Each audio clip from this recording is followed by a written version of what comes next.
আমার নাম মোহাম্মদ রানা খান। আমার বাড়ি শরীয়তপুর জেলা সদর, শোলপাড়া ইউনিয়ন, ৫ নম্বর ওয়ার্ড।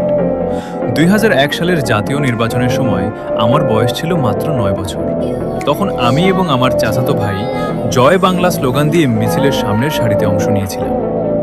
২০০৮ সালের জাতীয় নির্বাচনের সময়ও জয় বাংলা স্লোগান দিতে দিতে আমাদের গ্রামের বাজার থেকে প্রায় ১৫ কিলোমিটার পথ হেঁটে নৌকার সমর্থনে শরীয়তপুর পৌরসভার সমাবেশে পৌঁছেছিলাম। ছাত্রলীগ করার বয়সে পরিবারের অভাব অনটনের কারণে ২০১২ সালে প্রবাসের মাটিতে পাড়ি জমাই। কিন্তু প্রবাসে থাকলেও আমার জয় বাংলা জয় বঙ্গবন্ধু স্লোগান কখনো থেমে থাকেনি। ২০১৭ সালে শরীয়তপুর জেলা বাংলাদেশ তাঁতি লীগের সহসভাপতি হিসেবে নির্বাচিত হই। ২০১৯ সালে শরীয়তপুর জেলা বাংলাদেশ আওয়ামী তরুণ লীগের সাধারণ সম্পাদক হিসেবে দায়িত্ব পালন করি। ২০২১ সালে আবারও জীবিকার তাগিদে প্রবাসের মাটিতে ফিরে যায়।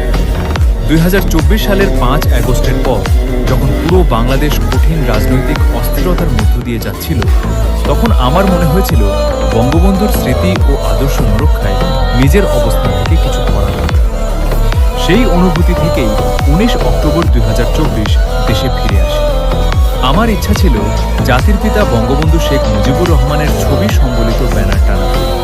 সেই উদ্দেশ্যে আমি উদ্যোগ গ্রহণ করি। পরে ১১ নভেম্বর ২০২৪ দিনের বেলায় জনসম্মুখে বঙ্গবন্ধু শেখ মুজিবুর রহমান, শেখ হাসিনা এবং সজীব ওয়াজেদ জয়ের ছবি সম্বলিত একটি ব্যানার প্রদর্শন করি। ৫ আগস্ট পরবর্তী সময়ে আমি ৪ বার মিছিলে অংশগ্রহণ করেছি। আমার সামর্থ্য অনুযায়ী অর্থ, সাহস ও শ্রম দিয়ে দলের জন্য কাজ করে যাচ্ছি। আমি কোনো বড় লোকের সন্তান নই, আমি একজন গরিব বাবার সন্তান। আমার সবচেয়ে বড় স্বপ্ন হলো প্রবাসী ভাই বোনদের পাশে দাঁড়ানো।